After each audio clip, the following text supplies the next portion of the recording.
silakan semuanya berdiri dulu untuk menyanyikan lagu wajib nasional.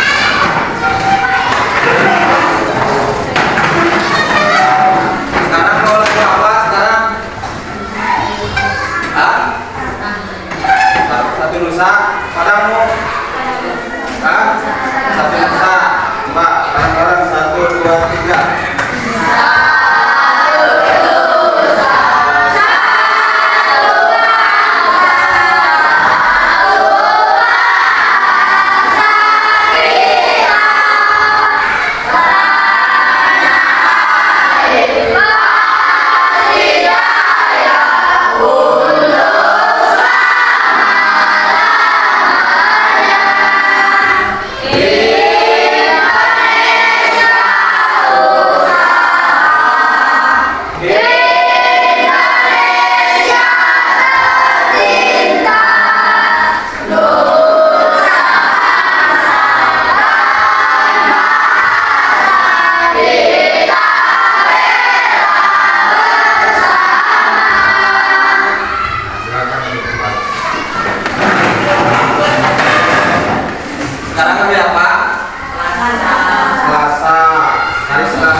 Coding dan kecerdasan artifisial, pertemuan kelima ya. Kemarin minggu kemarin kita sudah belajar tentang coding ya, coding. Nah, coding mengenal pola ya, masih ingat? Ya, masih ingat pembelajaran. Dan kecerdasan artifisial, KA apa? Atau yang lebih populer di kita di masyarakat itu AI. Apa? AI. Terus kenal AI? Nah, apalagi yang sudah megang HP ya, AI. AI itu artificial intelligence. AI. Di sini kan sudah ada yang pakai HP, sudah pernah mencoba AI. Pernah apa?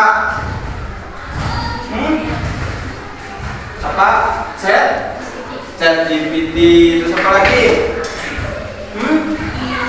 Gemini. Nah, banyak ya, banyak AI, bahkan banyak aplikasi-aplikasi sekarang yang terintegrasi dengan AI seperti foto. Seperti apa? Foto. Bapak lihat, Bapak sudah tua belum? Tua. Sudah tua, kata Yun sudah tua. Tapi kalau pakai fotonya pakai AI, Bapak bisa terlihat muda kembali. Makanya tidur. Kalau lihat-lihat di HP itu banyak apa? Banyak yang palsu. Kelihatannya glowing padahal mah aslinya tidak. Karena pakai apa? Nah, di pertemuan sekarang kita akan belajar KA atau AI ya, konsep dasar kecerdasan artifisial. Tujuan pembelajaran hari ini yang pertama menjelaskan apa itu kecerdasan artifisial. Jadi nanti kalian memahami apa itu kecerdasan artifisial. Kemudian yang kedua menyebutkan contoh penggunaan AI dalam kehidupan sehari-hari. Tadi sudah ya. Nanti kita perdalam. Kemudian mengetahui perbedaan mesin cerdas dan mesin biasa. Yang keempat apa?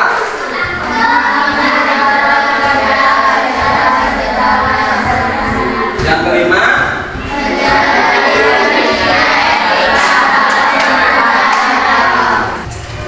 Nah, sekarang setelah nanti pembelajaran selesai, kalian harus memahami ini bersama-sama.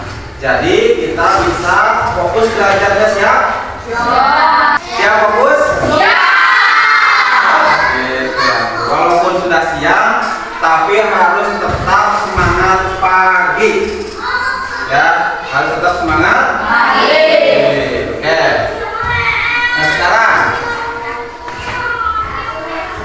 apa itu KA atau kecerdasan artifisial?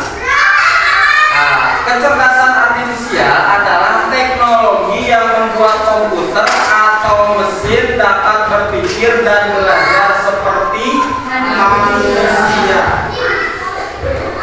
Jadi, sekarang software atau hardware dalam sebuah aplikasi atau dalam sebuah mesin itu tercipta sebuah mesin yang bisa belajar sendiri. Bisa belajar sendiri, mengumpulkan seluruh data dan data tersebut disimpan. Nah, disimpan kemudian diolah dan itu akan bermanfaat untuk keperluan manusia dan kebutuhan manusia seperti informasi dan yang lain sebagainya. Itu akan sangat bermanfaat. Contoh, YouTube merekomendasikan video. Video apa yang suka kita tonton sebelumnya, maka ketika besoknya lagi kita buka aplikasi YouTube akan merekomendasikan video-video yang sebelumnya kita tonton. Kalau hidung, setiap lihat YouTube itu membuka tentang berita sepak bola, maka ketika besoknya lagi hidung membuka aplikasi YouTube, yang akan muncul di beranda YouTube itu adalah berita-berita tentang sepak bola. Begitupun Sela, ketika Sela dalam TikTok sering scroll buka-buka tentang makanan, ya, makanan terus yang diton, maka tidur Sela teh besoknya lagi buka TikTok. Nah, di beranda TikTok itu akan muncul direkomendasikan konten-konten tentang makanan. Kenapa bisa seperti itu? Karena tadi sebelumnya kebiasaan manusia sebelumnya itu direkam oleh AI. Setelah direkam, disimpan, setelah itu maka ketika membuka lagi akan merekomendasikan hal yang sama karena sebelumnya saya membuka hal tersebut. Sekarang ChatGPT. Nah, ChatGPT ketika kita menampilkan perintah maka akan langsung berebet. Tapi rekomendasi atau jawaban yang diberikan dari prompt tersebut kadang-kadang sesuai dengan apa yang kita inginkan, kadang-kadang juga tidak. Nah, ini salah satu kelemahannya. Kenapa mungkin perintahnya tidak jelas? Maka salah satu fungsi kita sebagai manusia, tetap kita sebagai manusia tidak bisa dikalahkan oleh karena AI itu tidak punya perasaan, tidak punya hati, ya, tidak punya inisiatif, tidak punya. Kalau kita sebagai manusia punya apa? Inisiatif. Kalau tidak bisa seperti ini, kita coba seperti itu. Kalau kita tidak bisa pakai cara A, pakai cara B. Kalau AI tidak, sesuai prompt saja, sesuai perintah kita saja. Kalau perintahnya salah, maka jawabannya juga salah. Kalau data yang kita masukkan tidak komplit atau tidak jelas, maka yang munculnya pun akan clear. Nih, salah satunya ciri-ciri dari AI. Pertama, belajar dari data Data yang mana? Data yang tadi. Jadi apa yang kita lihat itu kadang-kadang HC kesimpan, Sepia sering buka apa, martabak kesimpan, ya. Yuki sering lihat lipstick atau produk yang bagus akan tersimpan. Oh, data. Kan setiap orang punya apa? Punya email, punya ID. Di setiap HP ada juga ID-nya, itu akan tersimpan. Kemudian beradaptasi dengan pengalaman sesuai dengan pengalaman. Kalau hari ini Peri buka tentang berita bola, siang buka tentang apa? Kegiatan apa? Poli, olahraga poli. Terus sorenya buka tentang berita sinetron. Kemudian malamnya bukan mengapa belajar. Nah, itu akan disimpan. Oh, random dia ya, acak. Maka nanti besoknya juga akan direkomendasikan. Buat masukan. Kemudian yang ketiga, mengenali pola dan membuat keputusan otomatis. Seperti yang suka upload. Saat ini suka upload. Karena TikTok saya suka upload, kosong saya kan tinggal upload. Video sudah naon asal hal-hal yang positif. Cakap ini suruh Bapak ingat. Namun kurang menggunakan teknologi, tekenging upload sembarang. Lima pesen ya. Tekenging upload sembarangan. Kemudian upload orang. Lamun tos di-upload karena media sosial masih dihapus dari oge eta teh moal ka dina HP urang tos teu aya, dina akun TikTok urang tos teu aya, dina Facebook urang tos teu aya. Tapi tetep di server nama masih tersimpan. Orang-orang tertentu anu cerdas karena komputer, anu cerdas karena teknologi bisa ngakses.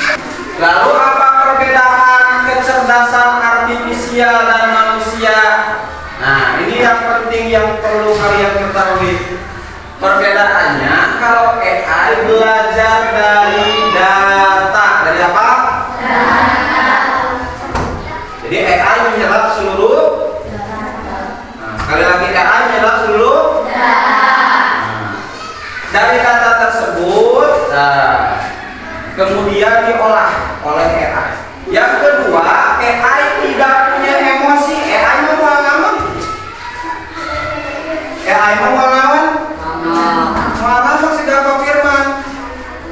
Mun Pak Firman masuk kolotot, ya, sok marah teh lamun kalian naon melanggar kesepakatan kalau melanggar tata tertib sekolah. Lamun itu mah semua bagaimana? Tak AI mah tidak punya emosi. Sok ngerti kumaha ge dileleh cenah ChatGPT atau tina Gemini dileleh kumaha ge oh sudah nyaman ya. Terima kasih, baik terima kasih. tidak akan marah. Kemudian AI itu mengambil keputusannya berdasarkan angka dan berdasarkan data. Kalau salah ya salah, kalau benar ya benar. Kalau kita kan manusia beda. Mengambil keputusannya bukan hanya dengan angka, bukan hanya dengan data, tapi juga dengan perasaan.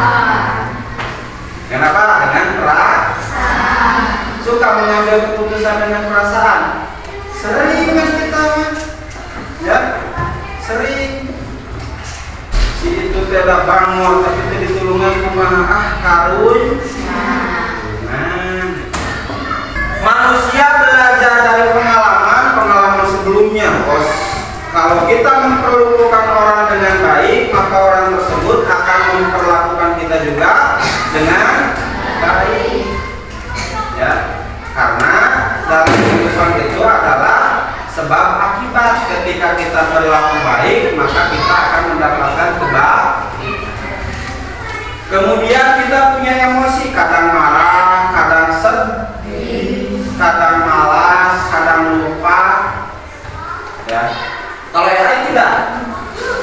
Kemudian kita juga punya intuisi dan kreativitas. Itu yang tidak dimiliki AI. Maka secanggih apapun AI tidak bisa menggantikan manusia. Dan manusia sendiri kalian tidak boleh tergantung sama apa. Bedanya mesin cerdas dan mesin biasa. Mesin cerdas bisa belajar dan menyesuaikan diri. Contoh Google Assistant, chatbot. Kalau mesin biasa hanya bekerja sesuai perintah. Contoh apa? Kalkulator sesuai perintah saja. Atau apa lagi? Traktor. Apalagi? TV. Nah, kalau AI bisa menyesuaikan tergantung prompt atau data yang kita masuk.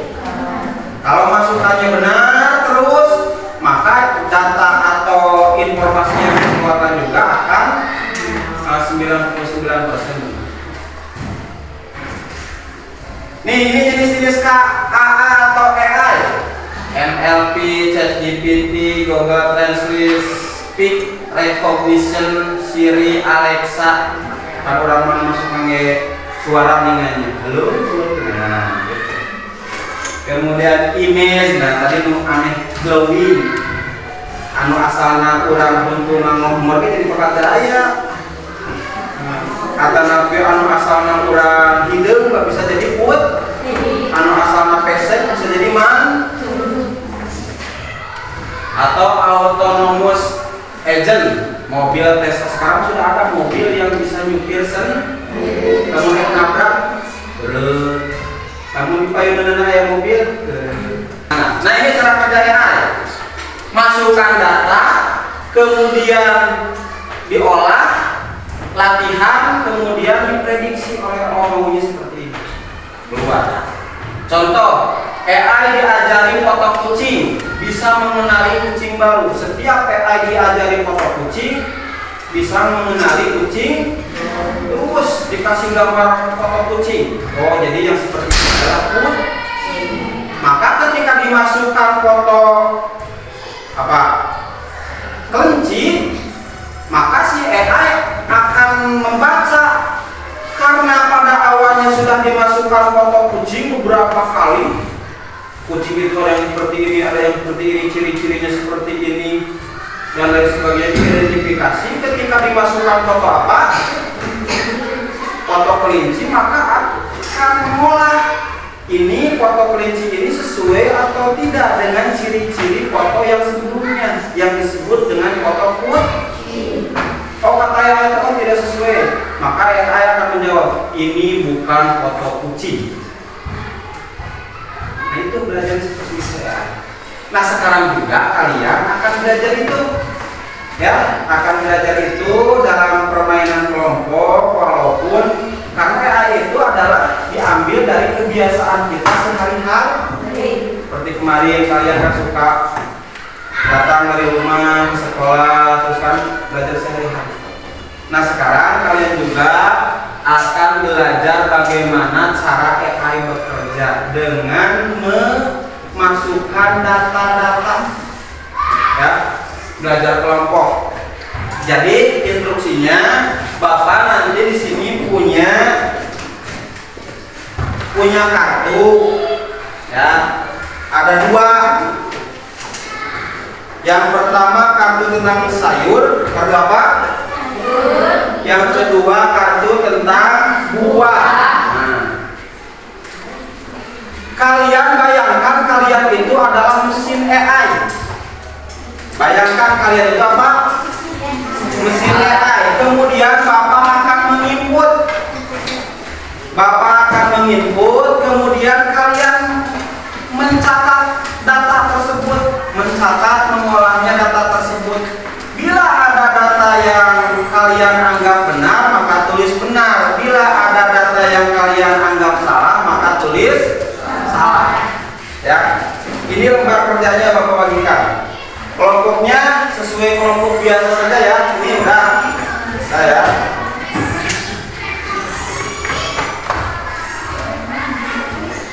Nih kelompok 2, kelompok 1, kelompok 4, kelompok 5.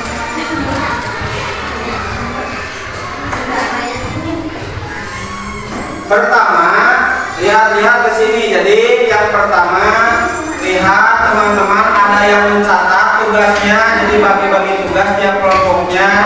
Ada yang mencatat, ada yang melihat ke depan untuk melihat data yang dimasukkan.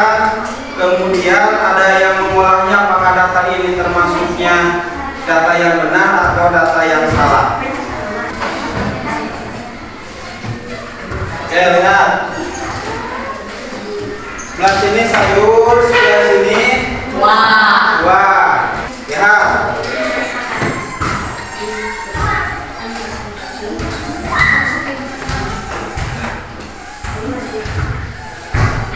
Catat saja ya, lihat.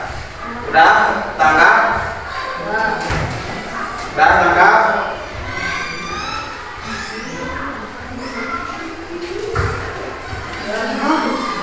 Udah? Udah? Udah? Udah tidak? Oh. Tiga masuk lagi, si bapak sama masuk lagi. Udah? Udah? Sekarang pertanyaan sini. Udah? Yang pertanyaan. Udah? Yang pertanyaan. Udah? Yang pertanyaan. Udah? Yang pertanyaan. Ini udah? Yang pertanyaan. Dan ini? Udah? Yang pertanyaan. Kemudian ini 50 juga ya. Udah? Udah. Kemudian yang terakhir. Udah. Coba kerjakan, lihat di lembar kerja sambil diisi yang sebelumnya. Nah, di sini sudah. Besoknya ada Bapak.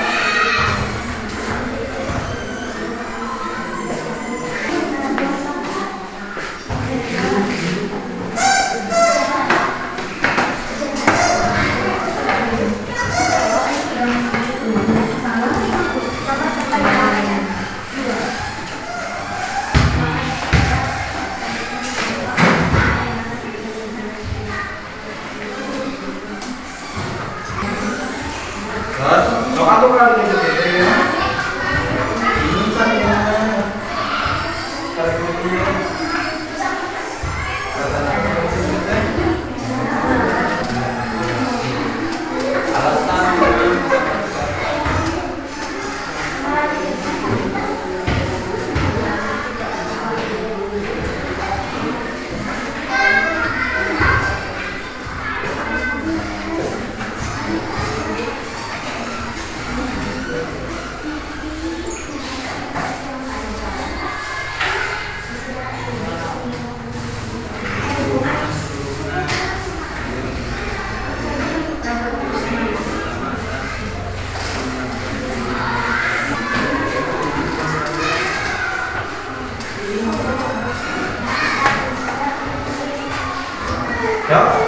ini tuh biasa kadang-kadang santai waktu siang. Siang. Algi, yang sekolah dia enggak, misalnya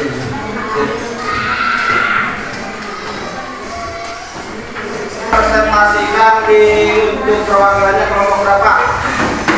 Kelompok 2. Kelompok ya. Silakan berdiri di sana.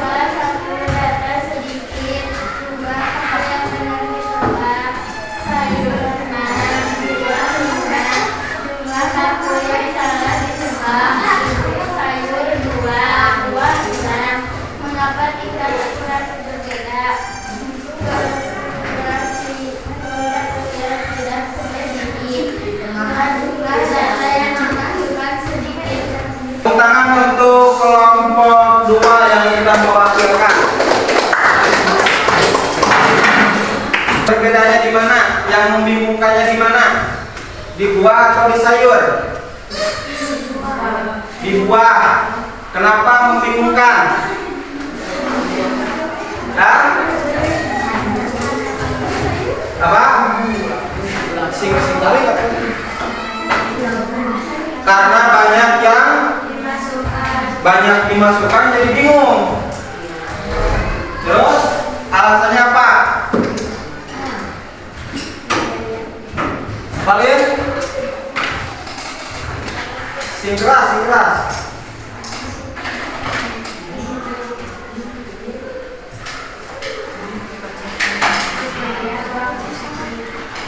Kriteria kurang spesifik, kurang jelas, kurang rinci. Apa yang kurang jelas? Contohnya apa? Hah? Sayur kurang jelas. Kurang jelasnya di mana? Hah? Labu, betul. Labu, terus apa lagi? Tomat. Ayo satu. Sing tadi. Terus apa lagi? Terong. Terong teh masuk ke buah atau nanti sayur gitu bedanya. Bingung teh.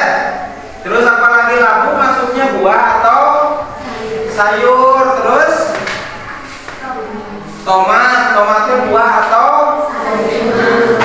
sama AI juga seperti itu.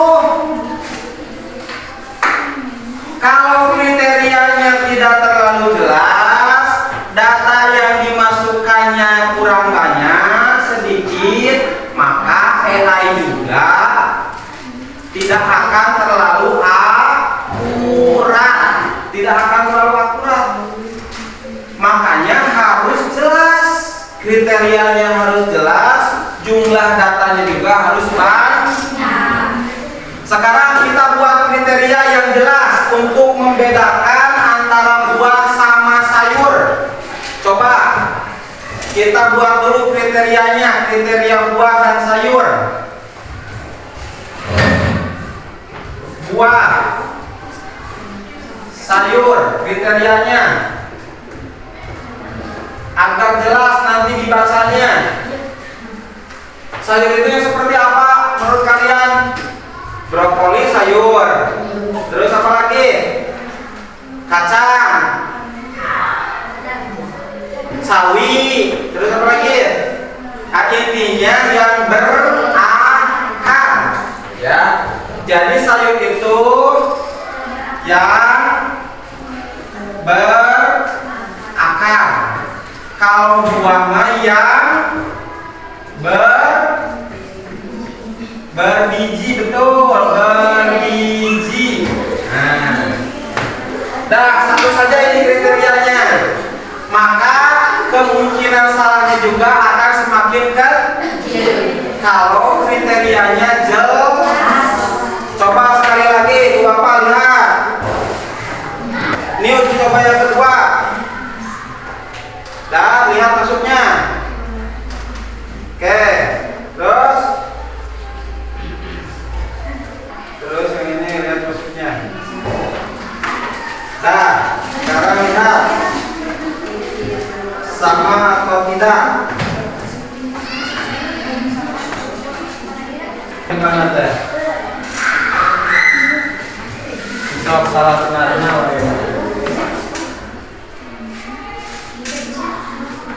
Ayo nama terus jelas tingkat kriterianya. Sayur mah yang berakar, buah mah yang berbiji. Tadi makan uji coba pertama belum jelas kriterianya. Ingat, tingkat akurasinya harus iya anu kana kotak sayur. Sayurna termasuk sayurna aya hiji, dua, tilu, opat, lima, genap. Harus tuh. Nah,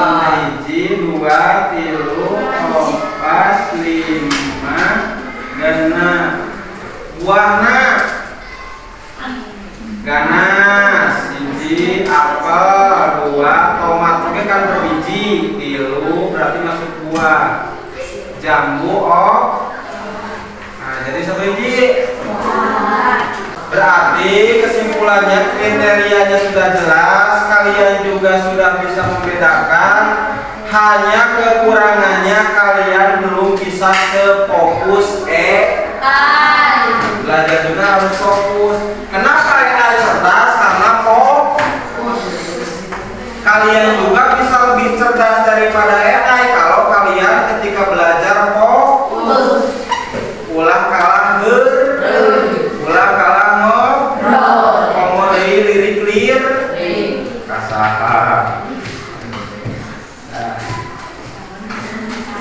Udah ya. Oke, ini tes terakhir. Silakan dikerjakan sebelum kita tutup.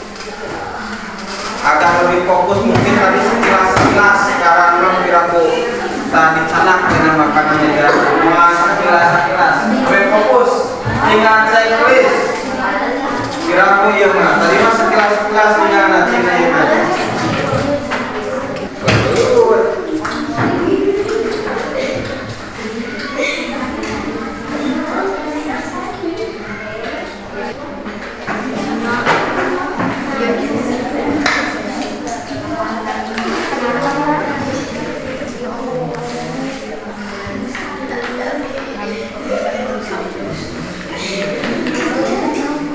Sudah? Nah, dari kelompok 4 dulu. Yang benar berapa kelompok 4? Yang benar, Alwi, lu benar Riji? Yang benar 4, yang salah?